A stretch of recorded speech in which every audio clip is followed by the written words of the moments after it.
ಬ್ರೇಕ್ನ ನಂತರ ಸುವರ್ಣ ನ್ಯೂಸ್ಗೆ ಮತ್ತೆ ಸ್ವಾಗತ. ತೀವ್ರ ಕುತೂಹಲ ಕೆರಳಿಸಿರುವ ಮಾಜಿ ಸಿಎಂ ಯಡಿಯೂರಪ್ಪ ಭವಿಷ್ಯ ನಾಳೆ ನಿರ್ಧಾರವಾಗಲಿದೆ. ಬಿಎಸ್ವೈ ಕುಟುಂಬ ಸದಸ್ಯರ ಕಿಕ್ ಬ್ಯಾಕ್ ಪ್ರಕರಣಕ್ಕೆ ಸಂಬಂಧಪಟ್ಟಂತೆ ನಾಳೆ ಬೆಳಗ್ಗೆ 10:30ಕ್ಕೆ ಆದೇಶ ಬರಲಿದೆ. ನ್ಯಾಯಮೂರ್ತಿ ಸ್ವತಂತ್ರ ಕುಮಾರ್ ಅವರ ಪೀಠ ಈ ಪ್ರಕರಣವನ್ನು ಸಿಬಿಐಗೆ ವಹಿಸಬೇಕೇ ಬೇಡವೇ ಅನ್ನೋದರ ಬಗ್ಗೆ ತೀರ್ಪು ನೀಡಲಿದೆ. ಬಿಎಸ್ವೈ ಕುಟುಂಬ ಸದಸ್ಯರು ಗಣಿ ಕಪ್ಪ ಸ್ವೀಕರಿಸಿರುವುದು ಮೇಲ್ನೋಟಕ್ಕೆ ಸಾಬೀತಾಗಿದೆ. ಹೀಗಾಗಿ ಈ ಪ್ರಕರಣವನ್ನು ಸಿಬಿಐಗೆ ವಹಿಸಬೇಕು ಸಿಇಸಿ ಶಿಫಾರಸು ಮಾಡಿತ್ತು. ಕಳೆದ 4ರಂದು ಮುಖ್ಯ ನ್ಯಾಯಮೂರ್ತಿ ಸಿಎಚ್ ಕಪಾಡಿಯಾ ನೇತೃತ್ವದ ತ್ರಿಸದಸ್ಯ ಪೀಠ ವಿಚಾರಣೆ ಮುಗಿಸಿ ತೀರ್ಪನ್ನ ನಾಳೆಗೆ ಕಾಯ್ದಿರಿಸಿದೆ. ಹೀಗಾಗಿ ನಾಳಿನ ತೀರ್ಪಿನ ಮೇಲೆ ಯಡಿಯೂರಪ್ಪ ಭವಿಷ್ಯ ನಿಂತಿದೆ.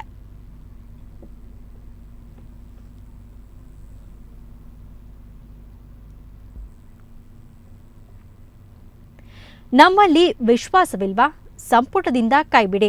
ಇದು ಸದಾನಂದ ಗೌಡರಿಗೆ ಯಡಿಯೂರಪ್ಪ ಆಪ್ತ ಸಚಿವರ ಎದಿರೇಟು.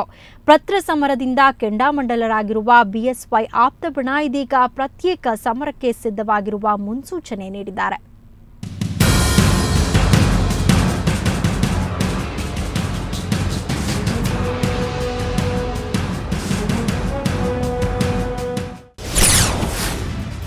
ರಾಜ್ಯ ಬಿಜೆಪಿಯಲ್ಲಿ ಪತ್ರ ಪಾಲಿಟಿಕ್ಸ್ ಮತ್ತೊಂದು ಹೈಡ್ರಾಮಾಕ್ಕೆ ವೇದಿಕೆ ಸಜ್ಜು. ಎಡ್ಡಿ ಬೆಂಬಲಿಗರ ಒತ್ತಡಕ್ಕೆ ಸದಾ ಡೋಂಟ್ ಕೇರ್. ಬಿಜೆಪಿಯ ಭಿನ್ನಮತ ಸಣ್ಣ ವಿರಾಮದ ನಂತರ ಮತ್ತೆ ಗರಿಗೆದರಿದೆ. ಯಡಿಯೂರಪ್ಪ ಹಾಗೂ ಅವರ ಬೆಂಬಲಿಗ ಸಚಿವರ ವಿರುದ್ಧ 3 ತಿಂಗಳ ಹಿಂದೆ ಸಿಎಂ ಸದಾನಂದಗೌಡ ಹಾಗೂ ಬಿಜೆಪಿ ರಾಜ್ಯಾಧ್ಯಕ್ಷ ಈಶ್ವರಪ್ಪ ಹೈಕಮಾಂಡ್ಗೆ ನೀಡಿದ್ದ ದೂರು ಪತ್ರ ಬಹಿರಂಗಗೊಂಡದ್ದನ್ನೇ ಬಿಎಸ್ವೈ ಬಣ ಸಿಎಂ ವಿರುದ್ಧ ಅಸ್ತ್ರವನ್ನಾಗಿ ಬಳಸಿಕೊಂಡಿದೆ. ಸಾಮಾನ್ಯ ಚಿಕಿತ್ಸೆ ನಿಮಿತ್ತ ನಿನ್ನೆಯಷ್ಟೇ ಆಸ್ಪತ್ರೆ ಸೇರಿದ್ದ ಬಿಎಸ್ವೈ ಇವತ್ತು ಮನೆಗೆ ಆಗಮಿಸುತ್ತಿದ್ದಂತೆ ರಾಜಕೀಯ ಚಟುವಟಿಕೆ ಗರಿಗೆದರಿತು. ಬಿಎಸ್ವೈ ಆಪ್ತ ಸಚಿವರು ಹಾಗೂ ಶಾಸಕರು ಭೇಟಿಯಾಗಿ ಮಾತುಕತೆ ನಡೆಸಿದರು. ಶಾಸಕಾಂಗ ಪಕ್ಷದ ಸಭೆಗೆ ಒತ್ತಾಯಿಸಿ ಸಚಿವರು ಶಾಸಕರು ಶಾಸಕಾಂಗ ಸಭೆಗೆ ಒತ್ತಾಯಿಸಿರುವುದನ್ನು ಬಲವಾಗಿ ಸಮರ್ಥಿಸಿಕೊಂಡ ಶಾಸಕ ಬಿಪಿ ಹರೀಶ್, ಇದು ಕ್ಲೈಮ್ಯಾಕ್ಸ್ ಅಲ್ಲ, ಕಥೆ ಇನ್ನೂ ಬಾಕಿ ಇದೆ, ಇನ್ನಷ್ಟು ಶಾಸಕರು ಸಹಿ ಮಾಡಿ ಒತ್ತಡ ಹೇರೋದು ಖಂಡಿತ ಅಂದರು. ಈ ಒಂದು ಶಾಸಕಾಂಗ ಸಭೆ ಕರೆಯುವ ಒಂದು ವಿಚಾರದಲ್ಲಿ ಯಾವುದೇ ಭಿನ್ನಮತ ಇಲ್ಲ, ಯಾವುದೇ ಬಂಡಾಯ ಇಲ್ಲ. ಇವತ್ತು ಜವಾಬ್ದಾರಿಯುತ ಮುಖ್ಯಮಂತ್ರಿಗಳು ತಮ್ಮ ಸಂಪುಟದ ಸಚಿವರ ಮೇಲೆ ಆರೋಪವನ್ನು ಮಾಡಿದಾಗ ಅದನ್ನು ಶಾಸಕರು ನಮಗೆ ಅನ್ನಿಸ್ತಾ ಇದೆ, ಇದು ನಮಗೂ ಕೂಡ ವಿಚಾರ ಗೊತ್ತಾಗಬೇಕು, ಚರ್ಚೆ ಆಗಬೇಕು ಅಂತಕ್ಕಂಥದ್ದು. ಶಾಸಕಾಂಗ ಸಭೆ ಕರೀರಿ ಅಂತಕ್ಕಂಥದ್ದಾಗಲಿ, ಮಂತ್ರಿಮಂಡಲ ವಿಸ್ತರಣೆ ಮಾಡಿರಿ ಅಂತಕ್ಕಂಥ ಶಾಸಕರ ಒಂದು ಬೇಡಿಕೆ ಆಗಲಿ, ಇದು ಯಾವುದೂ ಕ್ಲೈಮ್ಯಾಕ್ಸ್ ಅಲ್ಲ. ಶಾಸಕರು ತಮ್ಮ ಅಭಿಪ್ರಾಯವನ್ನು ವ್ಯಕ್ತಪಡಿಸ್ತಾರೆ. ಇತ್ತ ಸಿಎಂ ಡಿವಿ ನಿತಿನ್ ಗಡ್ಕರಿಗೆ ಪತ್ರ ಬರೆದದ್ದನ್ನ ಮತ್ತೊಮ್ಮೆ ಸಮರ್ಥಿಸಿಕೊಂಡರು. ರಾಜ್ಯದ ನಾಯಕನಾಗಿ ರಾಜ್ಯದ ಬೆಳವಣಿಗೆ ವರಿಷ್ಠರಿಗೆ ತಿಳಿಸಿದ್ದೇನೆ ಎಂದು. ಶಾಸಕಾಂಗ ಸಭೆ ಕರೆಯಬೇಕೆಂದು 19 ಶಾಸಕರು ಬರೆದ ಪತ್ರ ತಲುಪಿದೆ. ಆದರೆ ಪತ್ರ ವಿಚಾರವನ್ನು ಬೇರೆ ವೇದಿಕೆಯಲ್ಲಿ ಚರ್ಚಿಸುವ ಅಗತ್ಯವಿಲ್ಲ ಎನ್ನುವ ಮೂಲಕ ಶಾಸಕಾಂಗ ಸಭೆ ಕರೆಯಬೇಕೆಂಬ ಬಿಎಸ್ವೈ ಬಣದ ಶಾಸಕರ ಪ್ರಸ್ತಾಪವನ್ನು ತಳ್ಳಿಹಾಕಿದರು. ನನಗೆ 19 ಜನ ಶಾಸಕರ ಒಂದು ಫ್ಯಾಕ್ಸ್ ಲೆಟರ್ ಬಂದೆ. ಆದಷ್ಟು ಶೀಘ್ರ ಸಭೆ ಕರಿಬೇಕು. ಈ ಒಂದು ಪತ್ರ ನಿನ್ನೆ ಬಂದಂಥ ಪತ್ರಿಕೆಯ ವಿಚಾರದಲ್ಲಿ ಡಿಸ್ಕಷನ್ ಮಾಡಲಿಕ್ಕೆ ಸಭೆ ಕರಿಬೇಕು ಅಂತ ಕೇಳಿದ್ದಾರೆ. ಅದು ಪತ್ರ ನಾನು ನನ್ನ ರಾಷ್ಟ್ರೀಯ ಅಧ್ಯಕ್ಷರಿಗೆ ಬರೆದಿರುವಂಥದ್ದು. ಅದು ಬೇರೆಯವರ ಜೊತೆ ಸಮಾಲೋಚನೆಗೆ ಡಿಸ್ಕಷನ್ಗೆ ಇರುವಂಥದ್ದಲ್ಲ. ರಾಷ್ಟ್ರೀಯ ಅಧ್ಯಕ್ಷರಿಗೂ ನನಗಿರುವಂಥ ವಿಚಾರಗಳ ಬಗ್ಗೆ ನಾನು ಮತ್ತು ನನ್ನ ರಾಜ್ಯದ ಅಧ್ಯಕ್ಷರು ಪತ್ರ ಬರೆದಿದ್ದೇವೆ. ಅದನ್ನು ಅವರು ತೀರ್ಮಾನ ತಗೊಳ್ತಾರೆ. ಅದರ ತೀರ್ಮಾನಗಳು ಬೇರೆ ಯಾವುದೇ ವೇದಿಕೆಯಲ್ಲಿ ನಡೆಯುವಂಥದ್ದಲ್ಲ ಅಂತ ಹೇಳುವಂಥ ನನ್ನ ಸ್ಪಷ್ಟ ಅಭಿಪ್ರಾಯ. ಅತ್ತ ದೆಹಲಿಯಲ್ಲಿ ಪ್ರತಿಕ್ರಿಯಿಸಿದ ಸಚಿವೆ ಶೋಭಾ ಕರಂದ್ಲಾಜೆ ನಿತಿನ್ ಗಡ್ಕರಿಗೆ ಸಿಎಂ ಬರೆದ ಪತ್ರ ತಮ್ಮ ವಿರುದ್ಧದ ಷಡ್ಯಂತ್ರದ ಮುಂದುವರೆದ ಭಾಗ ಅಂತ ಆಪಾದಿಸಿದರು. ಮೀರ್ ಸಾದಿಕ್ ಅಂತ ಕರೆದಿದ್ದು ಪಕ್ಷ ವಿರೋಧಿ ಚಟುವಟಿಕೆಗಳಲ್ಲಿ ತೊಡಗಿರುವವರನ್ನ ವಿನಃ ಬೇರೆ ಯಾರನ್ನೂ ಅಲ್ಲ ಅಂತ ಸ್ಪಷ್ಟನೆ ನೀಡಿದರು. ತಮ್ಮನ್ನು ಸಂಪುಟದಿಂದ ಕೈಬಿಡುವ ವಿಚಾರ ಸಿಎಂ ಮತ್ತು ಹೈಕಮಾಂಡ್ಗೆ ಬಿಟ್ಟಿತ್ತು ಅಂದರು. ಪಕ್ಷದ ವಿಚಾರಕ್ಕೆ ತೊಂದರೆ ಮಾಡ್ತಾರೆ, ಯಾರು ಪಕ್ಷ ವಿರೋಧಿ ಚಟುವಟಿಕೆ ಮಾಡ್ತಾ ಇದ್ದಾರೆ ಅವರನ್ನು ಕುರಿತು ಈ ಮಾತು ನಾನು ಹೇಳಿದ್ದೀನಿ.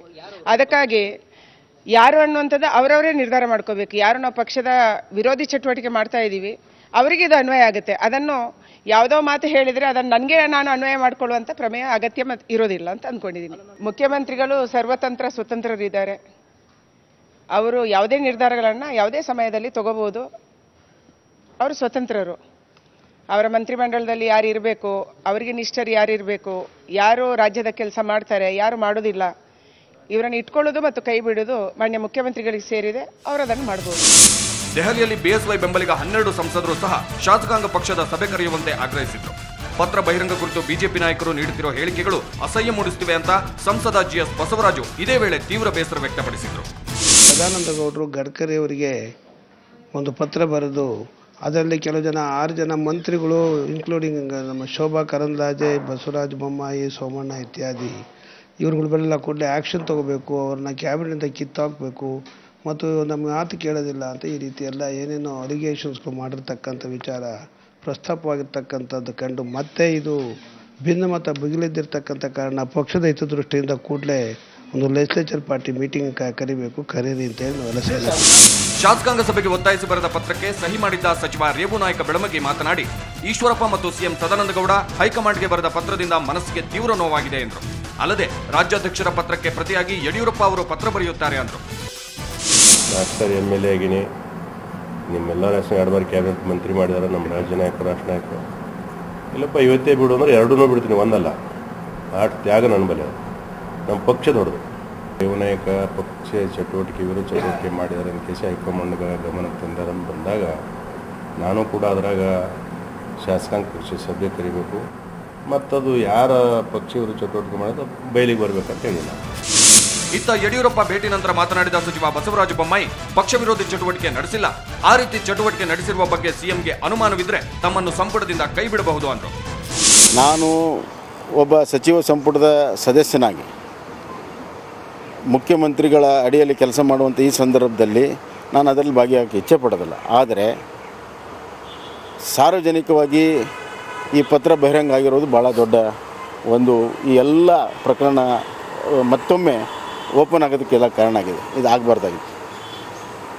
ಪಕ್ಷದ ವರಿಷ್ಠರು ಏನು ತೀರ್ಮಾನವನ್ನು ತೆಗೆದುಕೊಳ್ತಾರೆ ಅದಕ್ಕೆ ನಾವು ಕೂಡ ಬದ್ಧರಿದ್ದೇವೆ, ಎಲ್ಲರೂ ಕೂಡ ಬದ್ಧರಾಗಬೇಕು. ಮುಖ್ಯವಾಗಿ ಇವತ್ತು ಸಚಿವ ಸಂಪುಟದ ಸದಸ್ಯನಾಗಿ ನನ್ನ ಅನಿಸಿಕೆ ನಾನು ಹೇಳಿದ್ದೇನೆ.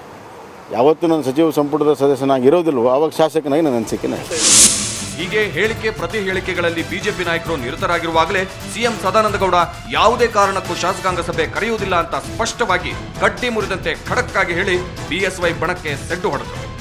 It need not be discussed in the this legislative party meeting. It is a letter written to the party president. Any discussions that will be there between me and the party president. So there is no question of calling the legislative party meeting at this stage. So there is no question of calling the legislative party meeting at this stage. So there is no question of calling the legislative party meeting at this stage. ಒಟ್ಟಾರೆ ದೂರು ಪತ್ರ BSY ಬೆಂಬಲಿಗರ ಅಸಮಾಧಾನಕ್ಕೆ ಒಂದು ಕಾರಣವಾದರೆ ಸಂಪುಟ ಪುನರಚನೆ ವೇಳೆ BSY ಆಪ್ತ ಸಚಿವರ ಕೈಬಿಡುವ ಚಿಂತನೆ ಇನ್ನೊಂದು ಕಾರಣ. ಈ ಹಿನ್ನೆಲೆಯಲ್ಲಿ ಮತ್ತಷ್ಟು ಶಾಸಕರು ಶಾಸಕಾಂಗ ಸಭೆಗೆ ಕರೆಯುವಂತೆ ಒತ್ತಾಯಿಸಿ ಸಹಿ ಸಂಗ್ರಹದ ಮೂಲಕ ಒತ್ತಡ ತಂತ್ರ ಆರಂಭಿಸಿದ್ದಾರೆ. ಒಟ್ಟು 35 ಶಾಸಕರು ಸಹಿ ಮಾಡಿದ್ದು ಮತ್ತೊಮ್ಮೆ ಸಿಎಂ ಬದಲಾವಣೆಗೆ ಪಟ್ಟು ಹಿಡಿಯೋದು ಖಂಡಿತ. ಒಟ್ಟಾರೆ ಮಗದೊಮ್ಮೆ ಬಿಜೆಪಿ ಬಿಗ್ ಹೈಡ್ರಾಮಾ ನಡೆಯುವ ಎಲ್ಲಾ ಸಾಧ್ಯತೆಗಳು ನಿಚ್ಚಳವಾಗಿವೆ. ದೆಹಲಿಯಿಂದ ಪ್ರಶಾಂತ್ ನಾಥ್ ಜೊತೆ ವೀರೇಂದ್ರ ಉಪ್ಪುಂದ, ಸುವರ್ಣ ನ್ಯೂಸ್ 24/7 ಬೆಂಗಳೂರು. ಬ್ರೇಕ್ನ ನಂತರ ಸುವರ್ಣ ನ್ಯೂಸ್ ಮತ್ತೆ ಮುಂದುವರಿಯುತ್ತೆ.